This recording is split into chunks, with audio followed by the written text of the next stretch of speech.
Hi friends, welcome back to my YouTube channel Soumya Acha vlogs in Kannada. ಎಲ್ಲರೂ ಹೇಗಿದ್ದೀರಾ? ಎಲ್ಲರೂ ಚೆನ್ನಾಗಿದ್ದೀರಾ ಅಂತ ಅಂದ್ಕೊತೀನಿ.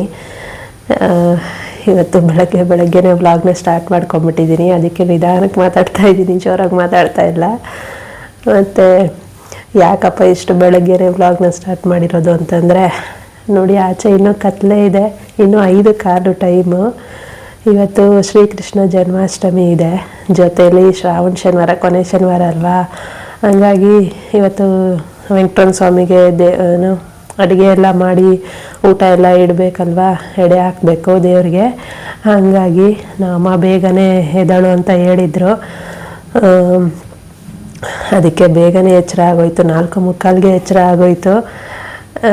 ಸ್ವಲ್ಪ ಹೊತ್ತು ಇರಲಿ ಅಂತ ಹಂಗೆ ಮಲ್ಕೊಂಡಿದ್ದೆ. 5 ಗಂಟೆಗೆ ಅಲಾರಾಮ್ ಇಟ್ಟಿದ್ದೆ, ಅಲಾರಾಮ್ ಹೊಡಿತು, ಅದಕ್ಕೆ ಎಚ್ಚರ ಆಯಿತು, ಎದ್ದೆ. ಅಂದರೆ ಫಸ್ಟ್ ಎಚ್ಚರ ಆಗಿತ್ತು, ಸ್ವಲ್ಪ ಸುಮ್ಮನೆ ಮಲಗಿದ್ನಲ್ಲ, ಅಲಾರಾಮ್ ಹೊಡೆದ್ಮೇಲೆ ಎದ್ದೆ.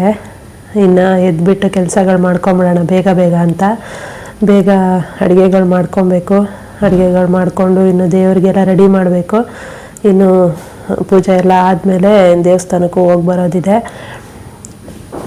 ಇನ್ನು ಎಲ್ಲರಿಗೂ ಶ್ರೀಕೃಷ್ಣ ಜನ್ಮಾಷ್ಟಮಿಯ ಶುಭಾಶಯಗಳು. ನಾವು ನಾರ್ಮಲ್ಲಾಗಿ ಶ್ರೀಕೃಷ್ಣ ಜನ್ಮಾಷ್ಟಮಿ ಅಂತ ಕೃಷ್ಣನ ಫೋಟೋ ಇಟ್ಟು ಅದೆಲ್ಲ ಏನು ಮಾಡಲ್ಲ. ಕೃಷ್ಣನ ಹೆಜ್ಜೆ ಎಲ್ಲ ಬರೆದು ಮಾಡ್ತಾರೆ ಅಲ್ವಾ, ಅದೆಲ್ಲ ಏನು ಮಾಡಲ್ಲ ನಾವು. ಇವತ್ತು ಶ್ರಾವಣ ಶನಿವಾರನೂ ಆಗಿರೋದ್ರಿಂದ 2 ಒಟ್ಟಿಗೆ ಬಂದಿದೆ ಅಲ್ವಾ, ಹಾಗಾಗಿ ನಾರ್ಮಲ್ ಪೂಜೆನೇ ಇರುತ್ತೆ. ಆದರೆ ಶ್ರಾವಣದಲ್ಲಿ ನಾರ್ಮಲಾಗಿ ನಾವು 3ನೇ ಶನಿವಾರ ಅಥವಾ ಈ ಥರ ಕೊನೆ ಶನಿವಾರ ದೇವರಿಗೆ ಎಡೆ ಹಾಕ್ತೀವಿ. ಅದನ್ನು ಇವತ್ತು ಮಾಡಬೇಕು. ಹಾಗಾಗಿ ಬೇಗ ಎದ್ದಿದ್ದು.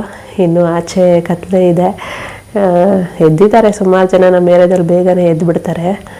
ಆಗಲೇ ಕೇಳಿಸ್ತಾ ಇರ್ಬೋದು ಕಸ ಗುಡಿಸೋದು, ನೀರು ಹಾಕೋದೆಲ್ಲನೂ. ಇನ್ನಿವಾಗ ನಾನು ಫಟಾಫಟ್ ಅಂತ ಬೇಗ ಕೆಲಸಗಳು ಮುಗಿಸ್ಕೊಬೇಕು. ಇನ್ನು ನಾನು ಫೋನ್ ಹಿಡ್ಕೊಂಡು ವೀಡಿಯೋ ಮಾಡ್ತಾ ಇರೋದು ನೋಡಿದ್ರೆ ನಮ್ಮ ಅಮ್ಮ ಏನು ಬೈತಾರೆ, ಬೆಳಗ್ಗೆನೇ ಶುರು ಮಾಡಿದ್ದೀಯಾ ಅಂತ. ಅದಕ್ಕೆ ಫಸ್ಟೇ ಮಾತಾಡ್ಬಿಡೋಣ ಅಂತ ಅಂದ್ಬಿಟ್ಟು ವೀಡಿಯೋನ ಸ್ಟಾರ್ಟ್ ಮಾಡಿಬಿಟ್ಟಿದ್ದೀನಿ. ಇನ್ನು ಇವತ್ತಿನ ದಿನ ಎಲ್ಲ ಹೆಂಗೋಗುತ್ತೆ ಏನೆಲ್ಲ ಶೇರ್ ಮಾಡ್ಕೊತೀನಿ ನಿಮ್ಮ ಹತ್ರ. ಇನ್ನಿವಾಗ ಕೆಲಸ ಸ್ಟಾರ್ಟ್ ಮಾಡ್ತೀನಿ. ಬೇಗ ಮಾಡಬೇಕು, ಬೇಗನೆ ಕೆಲಸ ಮುಗಿಸ್ಬಿಟ್ಟು ರೆಡಿ ಆಗಬೇಕು. ಇನ್ನು ನಂದೇನು ಕೆಲಸ ಇಲ್ಲ, ಅಂದರೆ ಪೂಜೆದೇನು ಕೆಲಸ ಇಲ್ಲ, ಯಾಕಂದರೆ ಆಲ್ರೆಡಿ ನೆನ್ನೆಲ್ಲ ಮಾಡಿದ್ದೀನಿ ಅಲ್ವಾ. ಇನ್ನು ಇವತ್ತು ಬರೀ ದೀಪ ಹಚ್ಚೋದು ಅಷ್ಟೇ. ಹೂ ತೆಗೆದ್ಬಿಟ್ಟು ಬೇರೆ ಹೂವು ಹಾಕ್ಕೊಂಡು ದೀಪ ಹಚ್ಚೋದು. ಇಲ್ಲೆಲ್ಲ ಕ್ಲೀನ್ ಮಾಡಿ ದೀಪ ಹಚ್ಬಿಟ್ಟು ನಾನು ಕೆಳಗಡೆ ಹೋಗಬೇಕು. ಅಲ್ಲೇ ಮಾಡ್ತಾ ಇರೋದು, ಅಲ್ಲೇ ದೇವ್ರಿಗೆ ಎಡೆ ಹಾಕೋದು.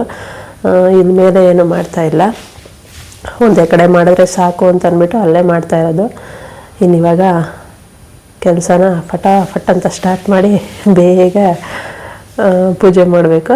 ಆಮೇಲೆ ಸಿಗ್ತೀನಿ ನಾನು. ಇನ್ನು ನಾನು ಕೆಲಸ ಮಾಡೋಣ ಅಂತ ಸ್ಟಾರ್ಟ್ ಮಾಡಿಕೊಂಡೆ. ಮನೆಯೆಲ್ಲ ಫಸ್ಟು ಕಸ ಗುಡಿಸ್ಕೊಂಬಿಟ್ಟೆ. ನಾರ್ಮಲಾಗಿ ನಾನು ಫಸ್ಟ್ ಎಲ್ಲನೂ 5 ಗಂಟೆಗೆ ಎದ್ದುಬಿಡ್ತಾ ಇದ್ದೆ, ಇನ್ನೂ ಬೇಗನೆ ಎದ್ದೇಳ್ತಾ ಇದ್ದೆ.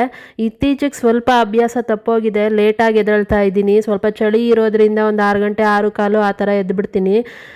ಇನ್ನು ಮನೆಯೆಲ್ಲ ಕಸ ಗುಡಿಸ್ಕೊಂಡಿದ್ದಾದಮೇಲೆ ಇನ್ನು ಆಚೆ ಎಲ್ಲನೂ ನೀರು ಹಾಕಿ ತೊಳ್ಕೊಂಡೆ. ಇವತ್ತು ನೀರಿಗೆ, ಅಂದರೆ ಆಚೆ ತೊಳೆಯೋ ನೀರಿಗೆ ಸ್ವಲ್ಪ ಗಂಜಲ ಹಾಕ್ಕೊಂಡೆ. ಸ್ವಲ್ಪ ಗಂಜಲ ಮನೆ ಒರೆಸೋದಕ್ಕೂ ಇಟ್ಕೊಂಡೆ. ಗಂಜಲ ಹಾಕಿದ ನೀರನ್ನ ಈ ಥರ ಎಲ್ಲ ತೊಳೆದ್ಬಿಟ್ಟು ಆಮೇಲೆ ಮಾಪಲ್ಲಿ ನೀಟಾಗಿ ಒರೆಸ್ಕೊಂಡೆ. ಈ ಥರ ಆವಾಗವಾಗ ಈ ಥರ ಹಾಕ್ಕೊಂಡ್ರೆ ಒಳ್ಳೆಯದು. ಅಂದರೆ ದೇವಸ್ಥಾನದ್ದು ತೀರ್ಥ ಆ ಥರ ಏನಾದರೂ ಇದ್ದರೆ ಅದು ಇನ್ನೂ ಒಳ್ಳೆಯದು. ನಾವು ಈ ಸರಿ ತೊಗೊಂಬಂದು ಇಟ್ಕೊಂಡಿಲ್ಲ, ಯಾವಾಗಲೂ ತಂದು ಇಟ್ಕೊತಾ ಇದ್ವಿ. ಈ ಸರಿ ತೊಗೊಂಬರಲಿಲ್ಲ. ಅದಿದ್ದರೆ ಮನೆಗೆಲ್ಲ ಹಾಕ್ಕೊಂಡ್ರೆ ಒಳ್ಳೆಯದು. ಶ್ರಾವಣ ಶನಿವಾರದಲ್ಲಿ ಈ ಥರ ಮಾಡ್ತೀವಿ ನಾವು.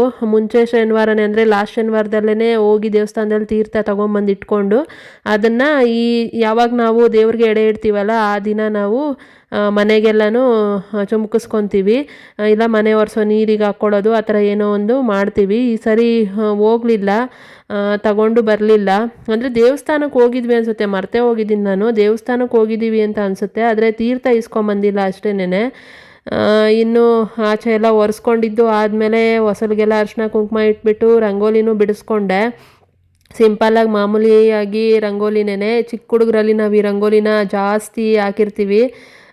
ತುಂಬ ಬೇಗ ಕಲ್ತಿರೋ ರಂಗೋಲಿ ಅಂದರೆ ಇದೆ ಅನಿಸುತ್ತೆ. ಇದರಲ್ಲಿ ತುಂಬ ಥರ ಡಿಸೈನ್ಗಳು ಮಾಡ್ಬೋದು. ಇನ್ನು ರಂಗೋಲಿ ಎಲ್ಲ ಬಿಡಿಸಿ ಆದಮೇಲೆ ಮನೆಯೆಲ್ಲ ಒರೆಸ್ಕೊಂಡು ನೀರಿಟ್ಬಿಟ್ಟು ಸ್ನಾನನೂ ಮಾಡಿಕೊಂಡೆ. ಸ್ನಾನ ಮಾಡಿ ಆದಮೇಲೆ ಇನ್ನು ನಾನು ಕೂಡ ರೆಡಿ ಆಗಿಬಿಟ್ಟು ಇನ್ನು ಫಸ್ಟು ನಾನು ಮನೇಲಿ ಪೂಜೆ ಮಾಡಿಬಿಟ್ಟೆ. ಹೂವೆಲ್ಲ ತೆಗೆದು ಕ್ಲೀನ್ ಮಾಡಿಕೊಂಡು ಪೂಜೆ ಮಾಡಿಬಿಟ್ಟೆ. ಆಮೇಲೆ ನಾನು ಅಡುಗೆಗೆ ರೆಡಿ ಮಾಡ್ಕೊಂಡಿದ್ದು. ರಾತ್ರಿನೇ ಹೆಸರು ಕಾಳು ನೆನೆಸಿಡ್ಬೇಕಾಗಿತ್ತು, ಮರ್ತೋಗ್ಬಿಟ್ಟು ಹಂಗೆ ಮಲ್ಕೊಂಬಿಟ್ಟಿದ್ದೀನಿ. ಬೆಳಗ್ಗೆ ಎದ್ದಿದ ತಕ್ಷಣ ಫಸ್ಟು ಅದಕ್ಕೆ ಹೆಸರು ಕಾಳನ್ನ ನೆನೆಸಿ ಇಟ್ಬಿಟ್ಟೆ, ಅಡುಗೆ ಶುರು ಮಾಡೋಷ್ಟೊತ್ತಿಗೆ ಎಷ್ಟಾದರೆ ಅಷ್ಟು ನೆನೀಲಿ ಅಂತ ಅಂದ್ಬಿಟ್ಟು. ಅದು ಬೀನ್ಸ್ ಪಲ್ಯಗೆ ಬೇಕಾಗಿತ್ತು, ಮರ್ತೇ ಹೋಗಿದ್ದೀನಿ ನಾನು. ಬೆಳಗ್ಗೆ ಎದ್ದ ಮೇಲೆ ಜ್ಞಾಪಿಸ್ಕೊತಾ ಇದ್ದೀನಿ. ಹಂಗಾಗಿ ಎದ್ದಿದ ತಕ್ಷಣ ನೆನೆಸಿ ಇಟ್ಟೆ. ಅದು ಅವೆಲ್ಲ ರೆಡಿ ಮಾಡಿ, ಅಂದರೆ ಹೆಸ್ರುಬೇಳೆ, ಹೆಸ್ರು ಕಾಳು ಎಲ್ಲ ನೆನೆಸಿ ಇಟ್ಬಿಟ್ಟು, ಅಕ್ಕಿ ಕೂಡ ತೊಳೆದು ನೆನೆಸಿ ಇಟ್ಟಿದ್ದೆ, ಆಮೇಲೆ ಮಾಡ್ಕೊಳ್ಳೋಣ ಅಂತ ಅಂದ್ಬಿಟ್ಟು. ಇನ್ನು ಇದೆಲ್ಲ ಕೆಲಸ ಮುಗಿಸ್ಕೊಂಡು ಆದಮೇಲೆ ಮಾಡೋಣ ಅಂತ ಅಂದ್ಕೊಂಡು ಎಲ್ಲ ರೆಡಿ ಮಾಡಿ ಇಟ್ಟಿದ್ದು. ಇನ್ನು ನಾನು ಹೂವೆಲ್ಲ ಚೇಂಜ್ ಮಾಡಿಕೊಂಡು ದೇವ್ರಿಗೆ ದೀಪ ಹಚ್ಚಿ ಮೇಲೆ ಪೂಜೆ ಮುಗಿಸಿದ್ದಾಯಿತು. ಇನ್ನು ನಾನು ಅಡುಗೆಗೆ ರೆಡಿ ಮಾಡ್ಕೊಳ್ಳೋದಕ್ಕೆ ಬಂದೆ. ಜಾಸ್ತಿ ಏನೂ ಮಾಡಲಿಲ್ಲ, ಸ್ವಲ್ಪ ಐಟಮ್ಸ್ಗಳೇ. ನಾನು ಸ್ವಲ್ಪ ಮಾಡಿದೆ, ನಮ್ಮ ಅಮ್ಮ ಸ್ವಲ್ಪ ಮಾಡಿದ್ರು. ಒಬ್ಬರೇ ಮಾಡಬೇಕು ಅಂದರೆ ಕಷ್ಟ ಆಗುತ್ತೆ, ಹಾಗಾಗಿ ನಾನು ಮೇಲೆ ಸ್ವಲ್ಪ ಮಾಡಿದ್ರೆ ಅವ್ರು ಕೆಳಗಡೆ ಅಡುಗೆ ಮನೇಲಿ ಸ್ವಲ್ಪ ಮಾಡಿಕೊಂಡ್ರೆ ಬೇಗ ಬೇಗ ಆಗಿಬಿಡುತ್ತೆ ಅಂತ ಅಂದ್ಬಿಟ್ಟು. ಒಂದೇ ಕಡೆ ಮಾಡಬೇಕು ಅಂದ್ರೂ ಲೇಟ್ ಆಗಿಬಿಡುತ್ತೆ, ಹಾಗಾಗಿ ನಾನು ಇಲ್ಲಿ ಮಾಡಿದ್ದು. ಇನ್ನು ನಾನು ಅನ್ನಕ್ಕೆ ಅಕ್ಕಿ ನೆನೆಸಿಟ್ಟಿದ್ನಲ್ವ, ಹಾಗಾಗಿ ಫಸ್ಟು ಅನ್ನಕ್ಕೆ ಇಟ್ಬಿಟ್ಟೆ. ಅನ್ನ ಆಗೋಷ್ಟು ಅದು ಇಟ್ಬಿಟ್ಟು ಅದ್ರ ಕೆಲಸ ಅದಾಗತ್ತಲ್ವ, ಇನ್ನು ಬೇರೆ ಕೆಲಸ ಮಾಡ್ಕೊಳ್ಳೋಣ ಅಂತ. ಇನ್ನು ನಾನಿಲ್ಲಿ ಸ್ವಲ್ಪ ಬೀನ್ಸು ಮತ್ತು ಹೆಸ್ರು ಕಾಳು ಹಾಕಿ ಪಲ್ಯ ಮಾಡಿಕೊಂಡೆ, ಮತ್ತು ಕೋಸಂಬರಿ ರೆಡಿ ಮಾಡಿದೆ. ಇನ್ನು ನಮ್ಮಮ್ಮ ಸ್ವಲ್ಪ ಕಾಳುಳ್ಳಿ ಸಾಂಬಾರು ಮತ್ತು ಒಬ್ಬಟ್ಟಿಗೆಲ್ಲ ರೆಡಿ ಮಾಡಿದ್ರು. ಸ್ವಲ್ಪ ಮುದ್ದೆ ಮಾಡಬೇಕು. ಇದನ್ನು ಮುದ್ದೆ ಇಡಲೇಬೇಕಂತೆ ದೇವ್ರಿಗೆ. ನಾರ್ಮಲಾಗಿ ನಾವೇನು ಮಾಡ್ತೀವಿ ಅಂದರೆ ಚಿಕ್ಕ ಹುಡುಗರಲ್ಲಿ ನಮ್ಮಮ್ಮ ಹೇಳಿದ್ದು, ಅವ್ರ ಚಿಕ್ಕ ಹುಡುಗರಲ್ಲಿ ಒಂದು ಪಾತ್ರೆ ತಗೊಂಡು ಮನೆ ಮನೆಗೂ ಹೋಗಿ ದಾನ ಕೇಳಿ ತೊಗೊಂಬರ್ತಾರೆ. ಅಲ್ಲಿಂದ ಏನು ತರ್ತಾರೆ ಅಲ್ಲ, ಏನು ಕೊಟ್ಟಿರ್ತಾರೆ ಅದನ್ನೇ ಅಡುಗೆ ಮಾಡಿ ದೇವ್ರಿಗೆ ನೈವೇದ್ಯ ಇಡಬೇಕಾಗಿತ್ತು. ಇವಾಗಿನ ಕಾಲದಲ್ಲಿ ಯಾರು ಆ ಥರ ಪಾತ್ರೆ ಎತ್ಕೊಂಡು ಒಬ್ರು ಮನೆಗೆ ಹೋಗಿ ಅಂದರೆ ಹೋಗಲ್ಲ ಅಲ್ವಾ. ನಮಗಾದರೂ ನಾವು ಚಿಕ್ಕ ಹುಡುಗರು, ನಮ್ಗೆ ಯಾವತ್ತೂ ಕಳಿಸಿಲ್ಲ ನಮ್ಮಮ್ಮ ಅದೇ ಹೇಳ್ತಾರೆ, ನಾವು ಹೋಗಿದ್ವಿ, ನಿಮ್ಮನ್ನು ಯಾವತ್ತೂ ನಾನು ಎಲ್ಲೂ ಕಳಿಸೇ ಇಲ್ಲ ಅಂತ. ಅದು ಮಾಡಬೇಕಂತೆ ಇರೋ ಲೆಕ್ಕ. ನಾವು ನಾಮದಾರರಾಗಿರೋದ್ರಿಂದ ನಾವು ಅದನ್ನು ಮಾಡಲೇಬೇಕು. ಈಗ ನಮ್ಮನೇಲಿ ಚಿಕ್ಕ ಮಕ್ಳು ಯಾವುದಾದ್ರೂ ಇದ್ದಿದ್ದರೆ ಕಳಿಸ್ಬೋದಾಗಿತ್ತು. ಇವತ್ತು ದೇವಸ್ಥಾನಕ್ಕೆ ಹೋದಾಗ ನೋಡಿದೆ ನಾನು, ಎಷ್ಟು ಜನ ಚಿಕ್ಕ ಮಕ್ಕಳು ನಾಮ ಇಟ್ಕೊಂಡು ಒಂದು ಕೈಯಲ್ಲಿ ಚೊಂಬಿಡ್ಕೊಂಡು ಮನೆ ಮನೆಗೂ ಹೋಗಿ ಕೇಳಿ ಈಸ್ಕೊತಾ ಇದ್ರು. ಅದೊಂಥರ ಚೆನ್ನಾಗಿರುತ್ತೆ. ಚಿಕ್ಕ ಮಕ್ಳಿಗಾದರೆ ಅವ್ರಿಗೇನು ಗೊತ್ತಾಗಲ್ಲ ಅಲ್ವಾ, ಹಾಗಾಗಿ ಅವ್ರು ಹೋಗಿ ಕೇಳ್ತಾರೆ. ನಮಗೆಲ್ಲ ಹೋಗಿ ಕೇಳಿ ಅಂದರೆ ನಾವೆಲ್ಲಿ ಕೇಳ್ತೀವಿ. ಅದು ಶಾಸ್ತ್ರದ ಪ್ರಕಾರ ಹಂಗೆ ಮಾಡಬೇಕಾಗಿತ್ತು. ಆವಾಗ ನಮ್ಮಮ್ಮ ಚಿಕ್ಕ ಹುಡುಗರು ಇದ್ದಾಗ ಅದು ಮಾಡ್ತಿದ್ರಂತೆ. ಅವರು ರಾಗಿ ಹಿಟ್ಟು, ಗೋಧಿ ಹಿಟ್ಟು, ರಾಗಿ ಹಿಟ್ಟೆ ತುಂಬ ಜನ ಕೊಡ್ತಾ ಇದ್ದಿದ್ದು. ಆ ರಾಗಿ ಹಿಟ್ಟನ್ನು ತಗೊಂಬಂದು ಅದರಲ್ಲಿ ಮುದ್ದೆ ಮಾಡಿ ಅದನ್ನು ದೇವರಿಗೆ ನೈವೇದ್ಯ ಮಾಡ್ತಾ ಇದ್ದಿದ್ದು. ಹಂಗಾಗಿ ಇವತ್ತು ಕಾಳುಳ್ಳಿ ಮುದ್ದೆ ಇದೆಲ್ಲನೂ ಇರಲೇಬೇಕು. ಹಾಗಾಗಿ ಮೇಯ್ನಾಗಿ ಕಾಳುಳ್ಳಿ ಮುದ್ದೆ ಮಾಡೇ ಮಾಡ್ತೀವಿ. ಅದಕ್ಕೆ ಕಡಲೆಕಾಳು ಹುಳಿ ನಮ್ಮಮ್ಮ ಮಾಡಿದ್ರು. ಮಾಡಿಬಿಟ್ಟು ಸ್ವಲ್ಪ ಮುದ್ದೆನೂ ಮಾಡಿದ್ದಾರೆ. ಇನ್ನು ಒಬ್ಬಟ್ಟಿಗೆ ಸ್ವಲ್ಪನೇ ತುಂಬಾ ಮಾಡಲಿಲ್ಲ, ಯಾಕಂದರೆ ಹಬ್ಬದ ದಿನ ತಿಂದಿರಲಿಲ್ವಲ್ಲ, ಹಾಗಾಗಿ ಇವತ್ತು ಒಬ್ಬಟ್ಟೆ ಮಾಡೋಣ ಅಂತ ಮಾಡಿದ್ದು. ಇಲ್ಲಾಂದಿದ್ರೆ ಪಾಯಸ ಏನಾದರೂ ಮಾಡಿಬಿಡೋಣ ಅಂತ ಅಂದ್ಕೊಂಡಿದ್ರು ನಮ್ಮಮ್ಮ. ನಾನು ಆಮೇಲೆ ಬೇಡ, ಒಬ್ಬಟ್ಟೆ ಮಾಡೋಣ, ಹಬ್ಬದ ದಿನವೂ ಮಾಡಲಿಲ್ಲ ಅಂಥೇಳಿ ಒಬ್ಬಟ್ಟಿಗೆ ಮಾಡಿಸಿದ್ದು. ಸ್ವಲ್ಪನೇ ಹಾಕಿ ಚಿಕ್ಕದಾಗಿ ಮಾಡ್ಕೊಂಡಿದ್ದು. ಒಂದು 10 ಒಬ್ಬಟ್ಟು ಆಗಿತ್ತು ಅಂತ ಅನಿಸುತ್ತೆ, ಸಾಕು ಅಷ್ಟು ಅಂದ್ಬಿಟ್ಟು ಮಾಡಿದ್ದು. ಇನ್ನು ಇಷ್ಟೆಲ್ಲ ಮಾಡೋಷ್ಟೊತ್ತಿಗೆ ನಮಗೆ ಟೈಮ್ ಆಗಲೇ 9 ಗಂಟೆ 9:15 ಆಗೇ ಹೋಗಿತ್ತು ಅನಿಸುತ್ತೆ. ನಾನು ಇಲ್ಲಿ ಇಷ್ಟು ಕೆಲಸ ಮಾಡಿದ್ದೀನಿ, ಅವರು ಅಷ್ಟು ಕೆಲಸ ಮಾಡಿದ್ದಾರೆ. ನಮ್ಮ ಅಮ್ಮನಿಗೆ ಬೇರೆ ಅವಾಗವಾಗ ಸ್ವಲ್ಪ ಲೋ BP ಆಗ್ತಾ ಇರುತ್ತೆ, ತಲೆ ತಿರ್ಗಕ್ಕೆ ಸ್ಟಾರ್ಟ್ ಆಗಿಬಿಡುತ್ತೆ ಅವ್ರಿಗೆ ಇತ್ತೀಚೆಗೆ. ಹಂಗಾಗಿ ನಂಗೆ ತಲೆ ತಿರುಗ್ತಾ ಇದೆ ಅಂತಂದರು. ಹಂಗೂ ಹಿಂಗೂ ಸುಧಾರಿಸ್ಕೊಂಡೆ ಪಾಪ. ಸ್ವಲ್ಪ ಕೆಲಸಗಳು ಮಾಡಿಕೊಂಡು ದೇವರಿಗೆ ಪೂಜೆಗೆಲ್ಲ ರೆಡಿ ಮಾಡಿ, ಒಬ್ಬಟ್ಟಿಗೆಲ್ಲ ರೆಡಿ ಮಾಡಿ ಇಟ್ಟಿದ್ರು. ಇನ್ನು ನಾನು ಇಲ್ಲಿ ಮೇಲ್ಗಡೆ ಕೋಸಂಬರಿಗೆಲ್ಲನೂ ರೆಡಿ ಮಾಡಿಬಿಟ್ಟು, ಆಮೇಲೆ ಬೀನ್ಸ್ ಪಲ್ಯನೂ ಮಾಡಿ ಇಟ್ಬಿಟ್ಟು, ಅನ್ನನೂ ಆಗಿತ್ತಲ್ವ, ಇಷ್ಟೆಲ್ಲ ಮಾಡಿ ಜೊತೆಯಲ್ಲೇ ಹಂಗೇ ಪಾತ್ರೆಗಳನ್ನೂ ಸ್ವಲ್ಪನೇ ತೊಳೆದು ಕ್ಲೀನ್ ಮಾಡ್ಕೊಂಬಿಟ್ಟೆ. ಯಾಕಂದರೆ ಮತ್ತೆ ಗುಡ್ಡೆ ಹಾಕ್ಬಿಟ್ರೆ ತೊಳೆಯೋದಕ್ಕೆ ಕಷ್ಟ ಆಗುತ್ತೆ ಒಂದೇ ಸಲ ಅಂತ ಅಂದ್ಕೊಂಡು ಕೆಲಸ ಮಾಡ್ತಾನೆ ಒಂದೊಂದೇ ಪಾತ್ರೆನೂ ತೊಳೆದು ಎತ್ತಿಟ್ಕೊಂಬಿಟ್ಟೆ. ಇನ್ನು ಇಷ್ಟೆಲ್ಲ ಮಾಡಿಬಿಟ್ಟು ನನ್ನ ಕೆಲಸ ಇಲ್ಲಿ ಮೇಲೆ ಮುಗಿಸಾದ್ಮೇಲೆ ಇನ್ನು ನಾನು ಕೆಳಗಡೆ ಹೋಗಿ ಒಬ್ಬಟ್ಟು ಮಾಡೋದಕ್ಕೆ ರೆಡಿ ಮಾಡ್ಕೊಂಡಿದ್ದು. ಅಷ್ಟೊತ್ತಿಗೆ ನಮ್ಮಮ್ಮ ಪೂಜೆಗೂ ರೆಡಿ ಮಾಡಿದ್ರು. ಇನ್ನು ನಮ್ಮ ತಾತ ಇರೋವರೆಗೂ ನಾನು ನೋಡ್ದಂಗೆ, ನಾವು ಚಿಕ್ಕವರಿರೋವಾಗ ಅವ್ರು ಮಾಡ್ತಾ ಇದ್ದಿದ್ದು ನಾನ್ ವೆಜ್ ಊಟನೇ, ಅಂದರೆ ದೇವರಿಗೆ ನೈವೇದ್ಯಕ್ಕೆ ಶ್ರಾವಣದಲ್ಲಿ. ಅವಾಗ ಏನು ಮಾಡ್ತಾಯಿದ್ರು ಅಂದರೆ ಮನೆಯಲ್ಲೇ ಕೋಳಿ ಕುಯ್ತಾಯಿದ್ರು. ಕೋಳಿ ಕುಯ್ದು ಕೋಳಿ ಸಾಂಬಾರು ರೆಡಿ ಮಾಡಿ ಅದಕ್ಕೆ ಜೊತೇಲಿ ದೋಸೆನೇ ಮಾಡ್ತಾಯಿದ್ರು, ಮುದ್ದೆನೂ ಮಾಡ್ತಾಯಿದ್ರು. ಅದೇ ದೋಸೆ ಮೇಯ್ನಾಗಿರ್ತಾ ಇತ್ತು. ಇದನ್ನು ಅವರು ಯಾವಾಗಲೂ ಮಾಡಿದ್ದಾರೆ. ನನಗೆ ಬುದ್ಧಿ ಇರೋಷ್ಟು ನಾನು ನೋಡಿರೋವರೆಗೂ, ಅವ್ರು ಇರೋವರೆಗೂ ಅವ್ರು ಇದೇ ಥರ ಮಾಡ್ತಾಯಿದ್ರು.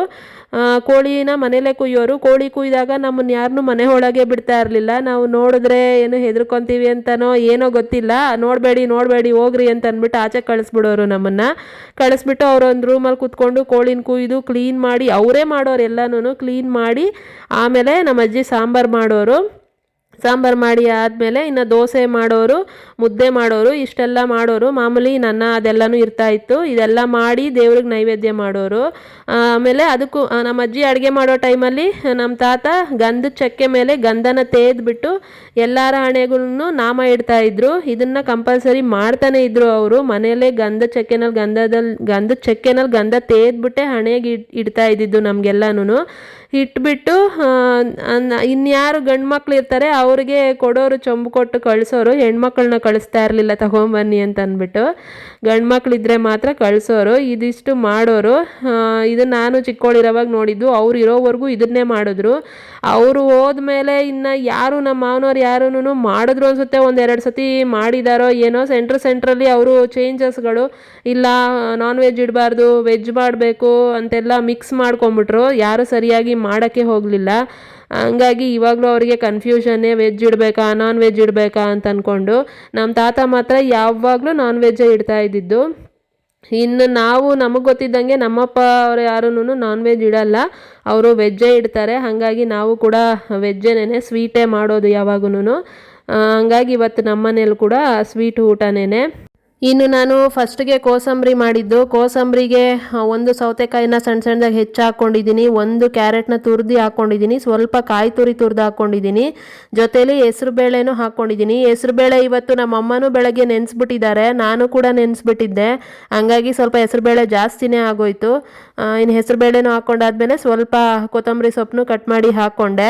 ಇನ್ನು ಒಗ್ಗರಣೆ ಮಾತ್ರ ಆಮೇಲೆ ಮಾಡೋಣ ಅಂತ ಅಂದ್ಬಿಟ್ಟು ಅದನ್ನು ಸೈಡಲ್ಲಿ ಇಟ್ಬಿಟ್ಟು ಇನ್ನು ಪಲ್ಯ ರೆಡಿ ಮಾಡಿದ್ದು. ಪಲ್ಯಗೆ ಹೆಸರು ಕಾಳು ಮತ್ತು ಬೀನ್ಸನ್ನ ಕಟ್ ಮಾಡಿಬಿಟ್ಟು ಎರಡೂ ಒಟ್ಟಿಗೆ ಪಾತ್ರೆಯಲ್ಲೇ ಬೇಯಿಸೋದಕ್ಕೆ ಇಟ್ಬಿಟ್ಟೆ. ಕಾಳಿನ ಸ್ವಲ್ಪ ನೆನಿಬೇಕಾಗಿತ್ತು, ನೆಂದಿರಲಿಲ್ಲ. ಕಾಳು ಆ ಥರ ಕಾಳಾಗಲಿ ಬೇಳೆ ಆಗಲಿ ನೆಂದಿಲ್ಲ ಅಂದರೆ ಬೇಗ ಬೇಯ್ತಾ ಇಲ್ಲ ಅನ್ನೋದಾದರೆ 1 ಸ್ಪೂನ್ ಎಣ್ಣೆ ಬಿಟ್ಟರೆ ಬೇಗ ಬೆಂದ್ಬಿಡುತ್ತೆ. ಹಂಗಾಗಿ 1 ಸ್ಪೂನ್ ಎಣ್ಣೆ ಹಾಕ್ಬಿಟ್ಟು ಬೇಯಿಸೋದಕ್ಕೆ ಇಟ್ಟಿದ್ದೆ. ಅದು ಬೆಂದಾದಮೇಲೆ ಇನ್ನು ಒಗ್ಗರಣೆಗೆ ಮಾಮೂಲಿಯಾಗಿ ಈರುಳ್ಳಿ, ಒಣಮೆಣಸಿನ್ಕಾಯಿ, ಕರಿಬೇವು ಒಗ್ಗರಣೆ ಮಾಡಿಕೊಂಡು ಬೆಂದಿರೋ ಕಾಳನ್ನು ಹಾಕಿಬಿಟ್ಟು ಆಮೇಲೆ ಅದಕ್ಕೂ ಸ್ವಲ್ಪ ಕಾಯಿ ತುರಿ ಮತ್ತು ಕೊತ್ತಂಬರಿ ಸೊಪ್ಪನ್ನ ಹಾಕಿ ಮಿಕ್ಸ್ ಮಾಡಬೇಕು. ಕಾಯಿ ತುರಿ ಹಾಕಿದ್ರೆ ಪಲ್ಯಗೆ ಚೆನ್ನಾಗಿರುತ್ತೆ, ಸಖತ್ತಾಗಿರುತ್ತೆ ಟೇಸ್ಟ್ ಮಾತ್ರ. ಹಾಗಾಗಿ ನಾನು ನಾರ್ಮಲ್ ಅಂದರೆ ಯಾವಾಗಲೂ ಮಾಡ್ತಾ ಇರ್ತೀನಲ್ವಾ, ಯಾವಾಗಲೂ ಮಾಡಿದಾಗೇನು ಕಾಯಿ ತುರಿ ಹಾಕೋಕ್ಕೆ ಹೋಗಲ್ಲ. ಈ ಥರ ಹಬ್ಬಗಳ ಟೈಮಲ್ಲಿ ಮಾಡಿದಾಗ ಎಲ್ಲದಕ್ಕೂ ಕಾಯಿ ತುರಿ ಹಾಕ್ತೀನಿ, ಚೆನ್ನಾಗಿರುತ್ತೆ. ಹಂಗಾಗಿ ಪಲ್ಯಗೂ ಕಾಯಿ ತುರಿ ಹಾಕಿ ರೆಡಿ ಮಾಡಿದ್ದಾಯಿತು. ಇನ್ನು ಆಮೇಲೆ ಮತ್ತೆ ಕೋಸಂಬರಿ ರೆಡಿ ಮಾಡಿಟ್ಟಿದ್ನಲ್ವ, ಅದಕ್ಕೂ ಒಗ್ಗರಣೆ ಮಾಡಿಕೊಂಡೆ. ಅದಕ್ಕೂ 1 ಸ್ಪೂನ್ ಎಣ್ಣೆ ಹಾಕಿ ಸ್ವಲ್ಪ ಸಾಸಿವೆ ಹಾಕಿ ಕರಿಬೇವು, ಒಣಮೆಣಸಿನ್ಕಾಯಿ ಒಗ್ಗರಣೆ ಮಾಡಿಕೊಂಡ್ರೆ ಆಯಿತು. ಉಪ್ಪು ಮಾತ್ರ ಹಾಕಿಲ್ಲ. ಉಪ್ಪನ್ನ ನಾನು ಆಮೇಲೆ ಅಂದರೆ ನಾವು ತಿನ್ನೋ ಟೈಮ್ಗೆ ಹಾಕ್ಕೊಂಡ್ರೆ ಆಯಿತು ಅಂತ ಉಪ್ಪು ಹಾಕೋಕ್ಕೆ ಹೋಗಲ್ಲ. ಉಪ್ಪು ಹಾಕ್ಬಿಟ್ರೆ ಬೇಗ ನೀರು ಬಿಟ್ಕೊಂಡ್ಬಿಡುತ್ತೆ, ಕೋಸಂಬರಿ ಹಾಳಾಗ್ಬಿಡುತ್ತೆ. ಹಾಗಾಗಿ ಉಪ್ಪು ಹಾಕಲಿಲ್ಲ. ಇನ್ನು ಅನ್ನ, ಕೋಸಂಬರಿ ಮತ್ತು ಬೀನ್ಸ್ ಪಲ್ಯ ರೆಡಿ ಮಾಡಿಬಿಟ್ಟು ಆಮೇಲೆ ಕೆಳಗಡೆ ಹೋದೆ. ನಮ್ಮಮ್ಮ ಒಬ್ಬಟ್ಟಿಗೆ ರೆಡಿ ಮಾಡಿದ್ರಲ್ವ, ಇನ್ನು ಅವರು ಒಬ್ಬಟ್ಟನ್ನ ಒತ್ತು ಕೊಡ್ತಾರೆ. ನಾನು ಆಮೇಲೆ ನಿಂತ್ಕೊಂಡು ಸುಟ್ಟಾಕ್ತೀನಿ. ಇಲ್ಲ ಅಂದರೆ ನಿಂತ್ಕೊಂಡು ಮಾಡೋಕ್ಕಾಗಲ್ಲ ಒಂದೇ ಕಡೆ ಅಂತ ಅಂದ್ಬಿಟ್ಟು ಅವರು ಕೂತ್ಕೊಂಡು ಮಾಡಿಕೊಡ್ತಾರೆ. ಜಾಸ್ತಿ ಮಾಡೋಕ್ಕಾಗಲ್ಲ, ಅದಕ್ಕೇನೆ ಜಾಸ್ತಿ ಮಾಡೋಕ್ಕಾಗಲ್ಲ ಅಂತಲೇ ಸ್ವಲ್ಪನೇ ಮಾಡ್ಕೊಳ್ಳೋದು ನಾವು. ಇನ್ನು ಯಾರು ಏನು ಬರೋದು ಇರಲಿಲ್ಲ, ಯಾರಿಗೂ ನಾವೇನು ಹೇಳೋಕ್ಕೆ ಹೋಗಿರಲಿಲ್ಲ ಊಟಕ್ಕೆ. ಹಂಗಾಗಿ ನಮಗೆ ಮಾತ್ರನೇ, ನಮ್ಮ ಮನೆಯವ್ರಿಗೆ ಮಾತ್ರನೇ ಮಾಡ್ಕೊಂಡಿದ್ದು. ಇನ್ನು ನಮ್ಮ ಅಜ್ಜಿಗೆ ಮಾತ್ರ ಕೊಟ್ಟು ಬರೋಣ ಅಂತ ಅಂದ್ಕೊಂಡ್ವಿ. ನಮ್ಮ ಅಜ್ಜಿಗೆ ಕಾಳುಳ್ಳಿ ಅಂದರೆ ಸಿಕ್ಕಾಪಟ್ಟೆ ಇಷ್ಟ. ಹಾಗಾಗಿ ನಮ್ಮಮ್ಮ ಮಾಡ್ದಾಗೆಲ್ಲನೂ ಕೇಳ್ತಾ ಇರ್ತಾರೆ ತಂದುಕೊಡು ಅಂತ ಅಂದ್ಬಿಟ್ಟು. ಹಂಗಾಗಿ ತಗೊಂಡೋಗಿ ಕೊಡ್ತೀವಿ. ಇನ್ನು ಇವತ್ತು ಮಾಡಿದ್ವಲ್ಲ ಅಂತ ಅಂದ್ಬಿಟ್ಟು ಎಲ್ಲ ಊಟನೂ ಸ್ವಲ್ಪ ತಗೊಂಡೋಗಿ ಕೊಟ್ಟಿದ್ದು. ಇನ್ನು ಅವರು ಕೂಡ ಆಲ್ರೆಡಿ ಊಟ ಮಾಡ್ತಾಯಿದ್ರು ನಾವು ಹೋಗೋಷ್ಟೊತ್ತಿಗೆ.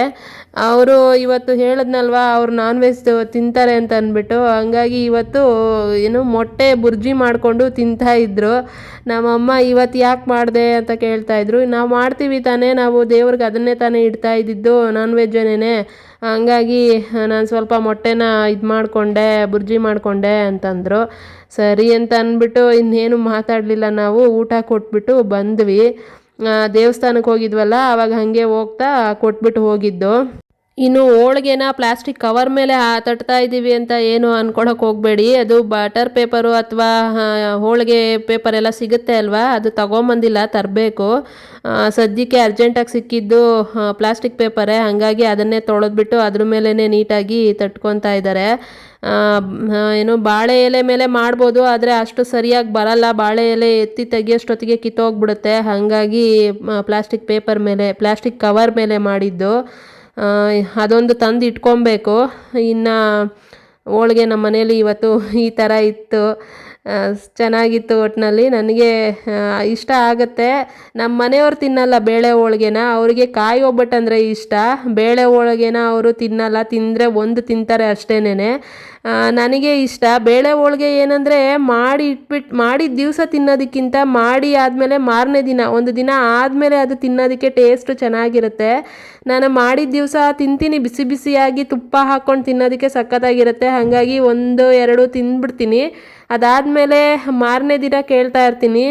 ಇವತ್ತು ಸ್ವಲ್ಪನೇ ಮಾಡಿದ್ರಿಂದ 1-2 ಟೈಮ್ಗೆ ಆಗೋಗುತ್ತೆ, ಅದು ಖಾಲಿ ಆಗಿಬಿಡುತ್ತೆ, ಇರಲ್ಲ. ಜಾಸ್ತಿ ಮಾಡಿದ್ರೆ ಆ ಥರ ಎತ್ತಿ ಇಟ್ಬಿಟ್ಟು ಮಾರನೇ ದಿನ ತಿನ್ಕೊಳ್ಳೋದು ಚೆನ್ನಾಗಿರುತ್ತೆ. ಅದು ಮಾರನೇ ದಿನ ತಿನ್ನೋದಕ್ಕೆ ಟೇಸ್ಟು. ಇನ್ನು ಒಬ್ಬಟ್ಟು ಸಾಂಬಾರೆಲ್ಲ ಏನೂ ಮಾಡೋಕ್ಕೆ ಹೋಗಲಿಲ್ಲ, ಯಾಕಂದರೆ ಕಾಳುಳಿ ಮಾಡಿದ್ದೀವಿ ಅಲ್ವಾ, ಹಾಗಾಗಿ ಒಬ್ಬಟ್ಟು ಸಾಂಬಾರು ಕೂಡ ಚೆನ್ನಾಗಿರುತ್ತೆ, ಮಾಡೋಕ್ಕೆ ಹೋಗಲಿಲ್ಲ ಇವತ್ತು. ಇನ್ನು ಅಡುಗೆ ಕೆಲಸ ಮುಗಿಸಿ ಆದಮೇಲೆ ಇನ್ನು ದೇವರಿಗೆ ಪೂಜೆಗೆ ರೆಡಿ ಮಾಡಿದ್ರು ಆಲ್ರೆಡಿ, ಎಲ್ಲನೂ ಇಟ್ಬಿಟ್ಟು ಪೂಜೆ ಮಾಡ್ತಾ ಇದ್ದಾರೆ ಇವಾಗ. ದೇವರಿಗೆ ಎಡೆ ಎಲ್ಲ ಇಟ್ಟಿದ್ದೀವಿ ನೋಡಿ, ಎಲೆ ಹಾಕ್ಬಿಟ್ಟು ಬಾಳೆ ಎಲೆ ಮೇಲೇ ಇಡಬೇಕು ಅಂತಂದ್ಬಿಟ್ಟು ಬಾಳೆ ಎಲೆನ ನೆನ್ನೆನೇ ತೊಗೊಂಬಂದು ಇಟ್ಟಿದ್ರು. ಬಾಳೆ ಎಲೆ ಇಟ್ಬಿಟ್ಟು ಅದರಲ್ಲಿ ಮಾಡಿದ್ದ ಅಡುಗೆಗಳನ್ನೆಲ್ಲನೂ ಇಟ್ಬಿಟ್ಟು ಪೂಜೆ ಮಾಡೋದು. ಇನ್ನು ಮನೆಯಲ್ಲೆಲ್ಲ ಪೂಜೆ ಮುಗಿಸ್ಬಿಟ್ಟು ದೇವಸ್ಥಾನಕ್ಕೆ ಹೋಗಿ ಬಂದು ಆಮೇಲೆ ತಿಂಡಿ ತಿನ್ನಬೇಕಿತ್ತು. ಉಪವಾಸ ಇದ್ದೇ ಮಾಡ್ತಾ ಇದ್ದಿದ್ದು, ಒಂದೊತ್ತು ಉಪವಾಸ ಇದ್ದು ಮಾಡಬೇಕು ಅಂತಂದ್ಬಿಟ್ಟು ಮಾಡ್ತಾ ಇದ್ದಿದ್ದು. ಹಾಗಾಗಿ ಏನು ತಿಂದಿರಲಿಲ್ಲ ನಾವು ಇನ್ನೂ. ನಾನಂತೂ ಟೀ ಕಾಫಿ ಕೂಡ ಏನೂ ಕುಡಿಯಲ್ಲ. ನಮ್ಮ ಅಮ್ಮ ಆದರೂ ಟೀ ಕುಡಿತಾರೆ, ನಾನು ಅದು ಕೂಡ ಕುಡಿಯಲ್ಲ. ಹಾಗೆ ಇದ್ದೆ, ಹಾಗೆ ಎಲ್ಲನೂ ರೆಡಿ ಮಾಡಿದ್ದು. ಇನ್ನು ಪೂಜೆ ಮಾಡೋಷ್ಟೊತ್ತಿಗೆ 10 ಗಂಟೆ ಆಗಿತ್ತು ಟೈಮು. ಇನ್ನು ಪೂಜೆ ಎಲ್ಲ ಮುಗಿಸ್ಬಿಟ್ಟು ಹಂಗೆ ಹೋಗ್ತಾ ನಮ್ಮ ಅಜ್ಜಿ ಮನೆಗೆ ಹೋಗಿ ಅವರಿಗೂ ಊಟ ಕೊಟ್ಬಿಟ್ಟು ಆಮೇಲೆ ನಾವು ದೇವಸ್ಥಾನಕ್ಕೆ ಹೋಗಿದ್ದು.